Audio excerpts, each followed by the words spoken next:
রায়পুর গ্রামে এক কৃষকের ছিল দুই যমজ ছেলে। ছেলে দুটি ছিল খুব দুষ্টু। গ্রামে ছোট বড় সবার সাথে খুব দুষ্টুমি করত। এতে প্রতিদিন কৃষকের বাড়ি একজন না একজন বিচার নিয়ে আসতো। প্রতিদিনের মতো আলার মা কৃষকের বাড়ি বিচার নিয়ে এলো। কি গো ভাই, তোমার ছেলেদের ভেতরে কোনো শিক্ষা দীক্ষা কিছু নেই নাকি? কেন গো আলার মা, আমার ছেলেরা আজ আবার কি করলো? কি করেনি তাই বলো। দেখো তো আমার ছেলেটাকে মেরে কি করেছে ওরা দু ভাই। মানুষে কি মানুষকে এইভাবে মারতে পারে বলো তো? বোন, কিছু মনে করো না, আমার ছেলেরা বাড়ি আসলে বুঝিয়ে বলবো। আজকের পর থেকে আলার গায়ে আর কোনো দিনও হাত দিবে না। কত মানুষে তো বুঝ দিল, কিন্তু কোনোদিনও কি এরা বুঝ নিয়েছে? গাছের লিচুগুলা একটাও রাখলো না, আর আজ আমার ছেলেটা হাতে নাতে ধরায় তাকে এভাবে মেরেছে। আলার মা বকতে বকতে বাড়িতে চলে গেল। আর এদিকে কৃষকের বউ কাঁদতে কাঁদতে বলল, ওগো, আমার ছেলে দুটো কি কখনোই মানুষ হবে না? মানুষের কাছে কত কথাই না শুনলাম, তারপরেও এরা কেন ভালো হয় না বলো তো? কেঁদো না গিন্নি, অনেক হয়েছে, আর না। এদেরকে যে কিভাবে ভালো করতে হয় তা আমার জানা আছে। আজ বাড়িতে আসুক। কৃষক ও তার বউ কথা বলছিল, তখন তারা দু ভাই বাড়ি এসে দেখলো যে তাদের মা কাঁদছে। মা, তোমার কি হয়েছে? তুমি কাঁদছো কেন?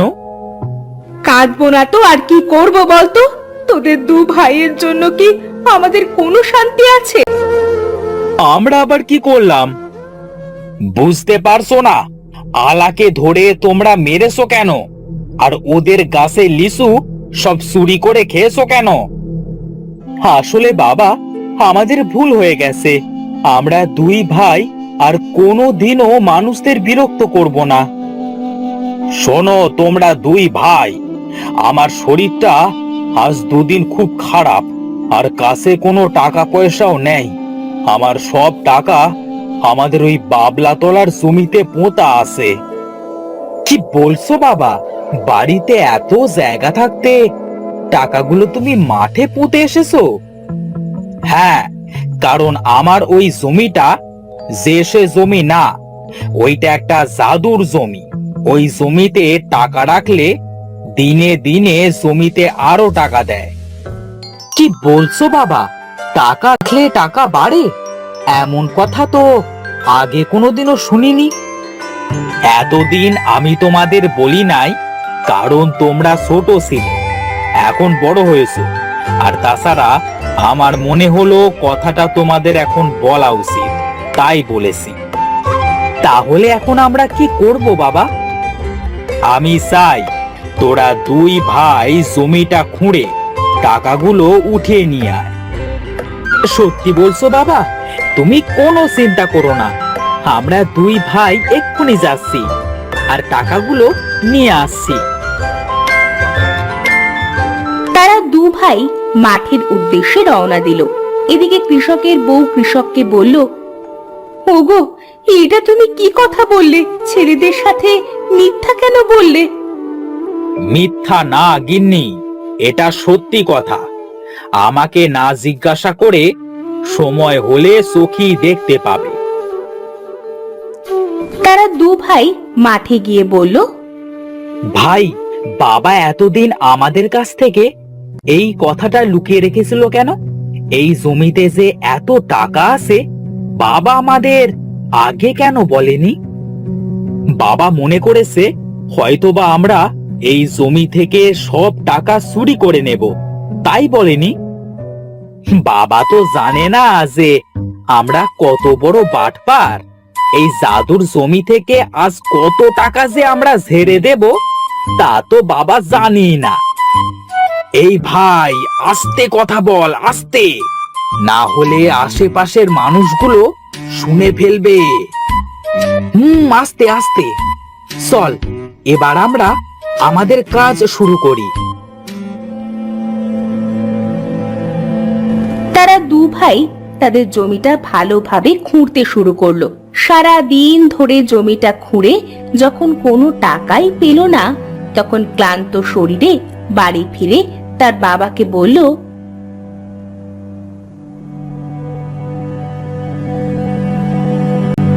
বাবা, আমরা সারা দিন ধরে জমিটা খুঁড়লাম, খুব ভালোভাবে খুঁড়লাম, কিন্তু কোথাও তো টাকা দেখতে পেলাম না।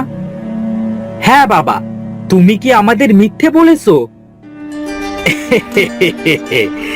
শোনো গিন্নি, আমার ছেলেদের কথা শোনো। আরে পাগল, তোদের বাবা কি মিথ্যে বলতে পারে?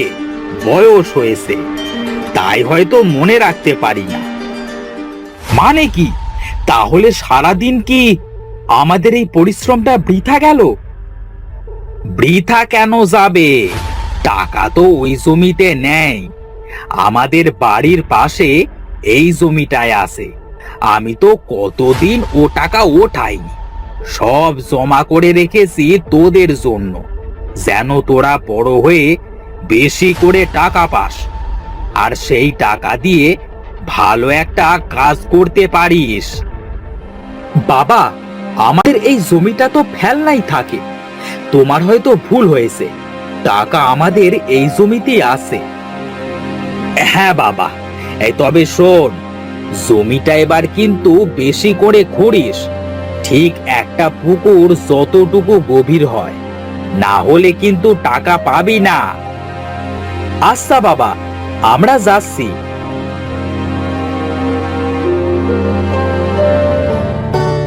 তারা দু ভাই খুশি হয়ে বাড়ির পাশের জমিটা খুঁড়তে শুরু করলো। আশেপাশের মানুষ তো তাদের দেখে খুব অবাক হলো। কি রে ভাই, আজ তোরা দুই ভাই কি মনে করে কাজ করছিস? হ্যাঁ, আর কতদিন বসে খাবো ভাই?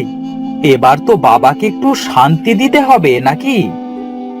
হ্যাঁ, ঠিক বলেছিস ভাই, কাজ করে খা, কাজ করে খা, কাজের বিকল্প কিছুই নেই। তোদের আজ দেখেও আমার খুব ভালো লাগছে। আচ্ছা, তোরা কাজ কর, পরে কথা হবে, কেমন?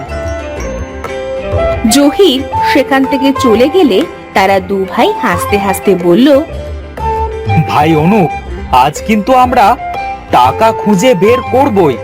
আমাদের আজ আরো ভালোভাবে কাজ করতে হবে।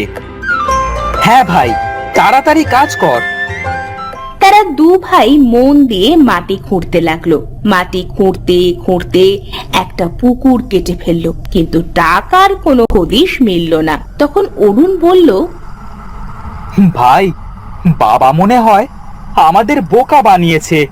আমরা তো সারা দিন ধরে এই জমিটায় একটা পুকুর বানিয়ে ফেললাম, কই টাকা তো দেখলাম না। চল বাড়িতে গিয়ে বাবাকে জিজ্ঞাসা করে দেখি।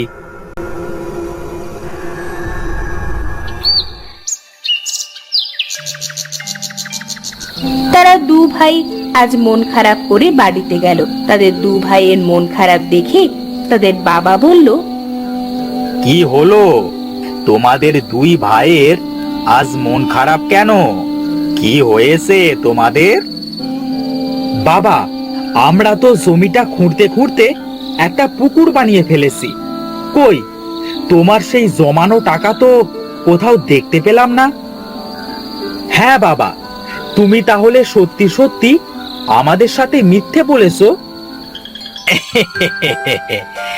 না রে আমার সোনারা, বাবা মা কখনো মিথ্যে বলে না। তোরা বাবলা তলার জমিটায় কাল শস্য রোপণ করবি, আর এই পুকুরে কাল পানি দিয়ে মাছ ছাড়বি।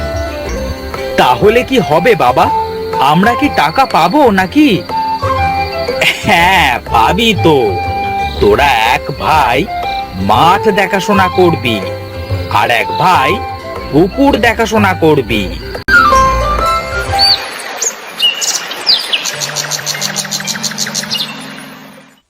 পরের দিন তারা দু ভাই দু কাজে নেমে পড়ল।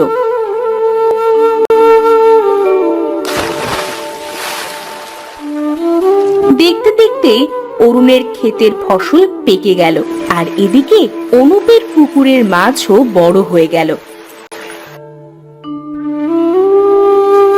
দু ভাই অনেক টাকা শস্য ও মাছ বিক্রি করলো।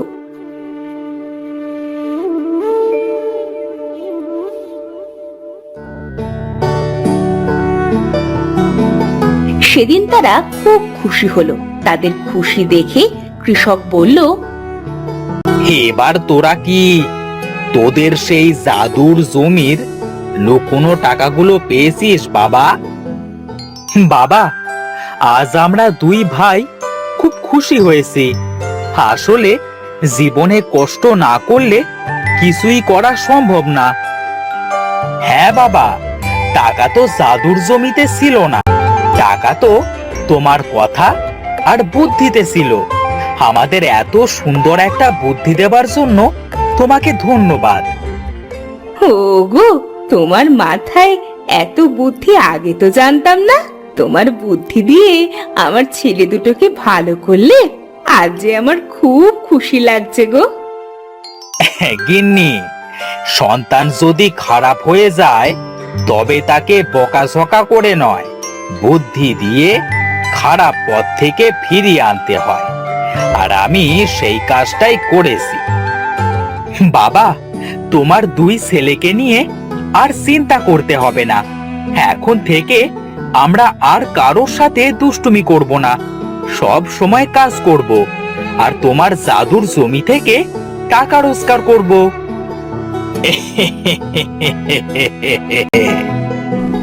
এভাবে কৃষকের দু ছেলে মন দিয়ে যত্নের সাথে তাদের কাজ করতে লাগলো। তারা দু ভাই আর কোনোদিনও কারো সাথে কোনো দুষ্টুমি করেনি। এরপর থেকে কৃষক তার বউ আর দুই ছেলেকে নিয়ে সুখে শান্তিতে দিন কাটাতে লাগলো।